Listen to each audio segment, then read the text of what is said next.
critical to everything that we're living right now. And so let's go ahead and jump in with Hospital Administrator Lillian Posadas, who's going to have our morning update on a Friday. Lillian, as everybody said yesterday in the press conference, hospitalizations, deaths, all the numbers is continuing to rise. So what can you report from GMH this morning, Lillian?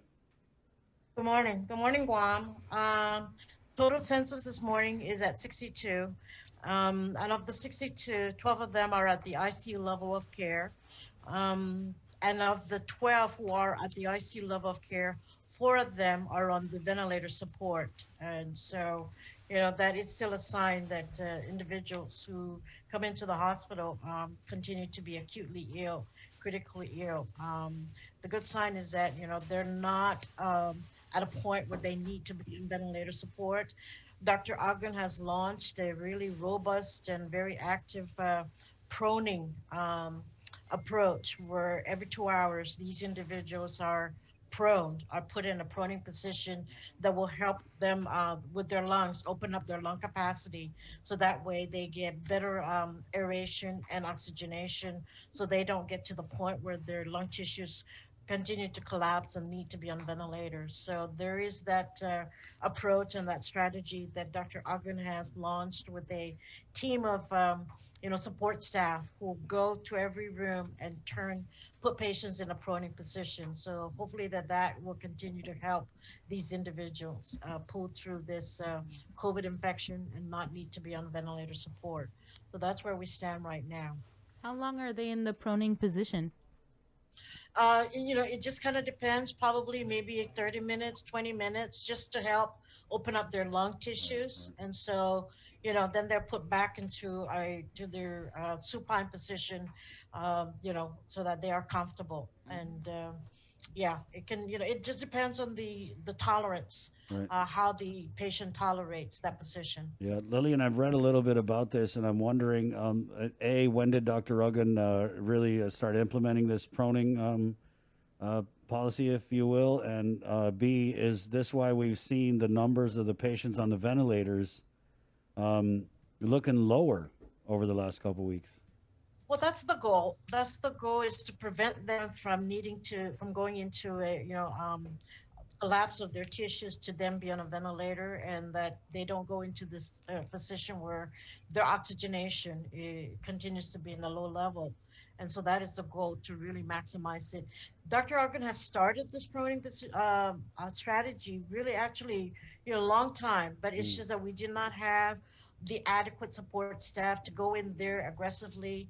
We were kind of like also just teaching the patients to get into a proning position, but they just need help. And so therefore we have a team that does this on a regular basis. And Right. so that team, when we receive the additional staffing, the additional medics from the Army National Guard staff, that has helped make this program, this approach, more consistent, more regular, and quite active and quite robust. Right, Lillian, we've had Dr. Hoa Wen on this morning. We had Dr. Cabrera on. Both these guys talking about the very real possibility of GMH seeing triple digits hospitalizations. Right now, you're at 62.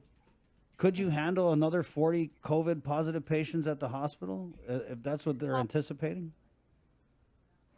We don't have much of a choice but to manage and to handle, and we have requested for additional staffing from the staffing solutions agencies. We're going to be getting 10 more coming in this Sunday.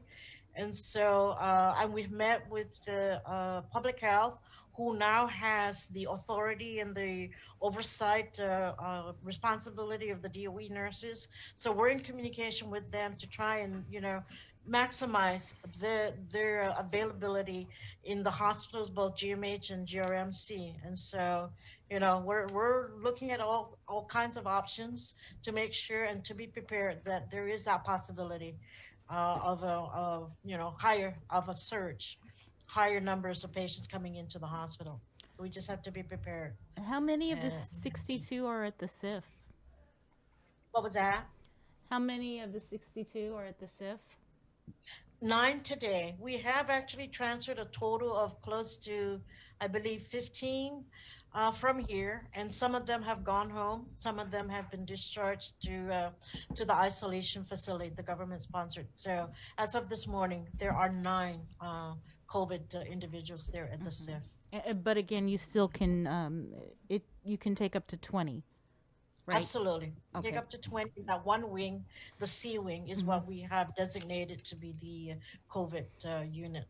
What about when we last spoke? You had confirmed there were 2 newborns that were brought to GMH that were COVID positive.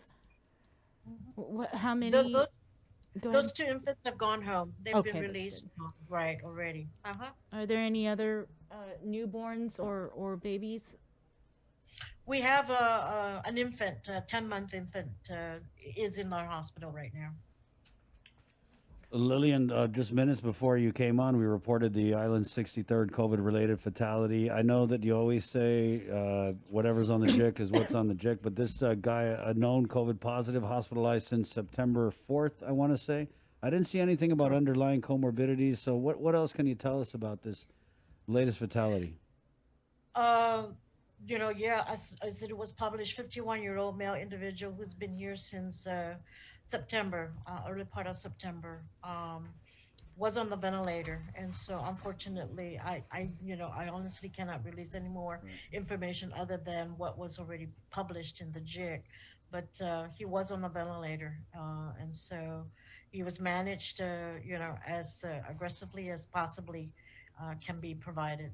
And it's just unfortunate, and out of respect for the family, because he is a family member who is loved, and just our condolences and our prayers, and it is a sad day. It is. Lillian, I'm talking to some of the doctors that we've had on when they talk about the survival rate of these COVID positives once they go on the ventilator.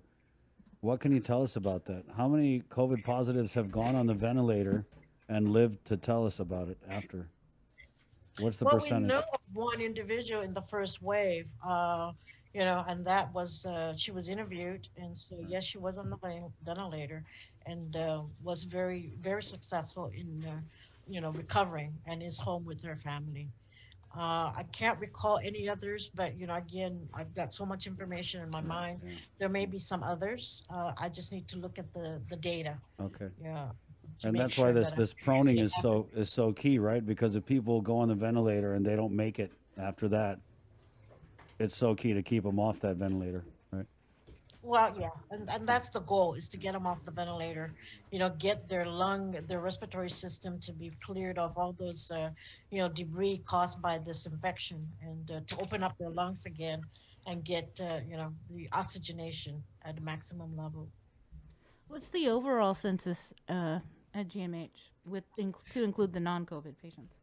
Okay, this morning it's at 150. We have 150 total individuals, both COVID and non-COVID patients in the hospital.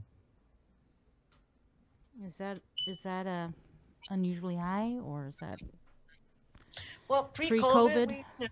Pre-COVID, we would run 160, 130, 140, even as high as 190 inpatients. And so the 150, pretty much is what we average Right. pre-COVID. But it's different because with COVID, you got to have all these precautions and protocols and all that in Absolutely. place. Right, yeah. Yes, absolutely. And we need to keep them separated from from the non-COVID. Have any more of your staff tested positive for the virus? Is there any additional exposures that we don't know about? Okay, I won't jinx it, but we haven't. The last one was, I think, on the 12th. Has the Army Corps of Engineers completed their electrical work, I want to say? They're getting there. They're on the third floor where is the telemetry. I think pretty much the electrical enhancement is done. They're now working and focusing on the negative air pressure on the third floor telemetry unit. Are they kind of going through the list of issues that were in their assessment from April? Because it was a lot on that list. Oh, the one when they did their facility assessment in November. Right, but the report, I'm sorry, the report came out in April. The report came out in April. No, actually, what they, it is in conjunction with that, but they're more focused on just the third floor and the fourth floor electrical needs. Okay. Because we want to make sure that, if we have COVID individuals in either of those floors and they're on a ventilator and they need to be on hemodialysis, we can just keep them contained in those rooms. Because, those rooms do not have the capacity to have both major medical equipment in one room. So that's what they're working on. Plus, in addition to that, the electrical augmentation, they're working on the negative air pressure. Okay. All right. Thanks, Lillian. Okay, thank you too. Okay. Thank you, Appreciate your Lillian. time.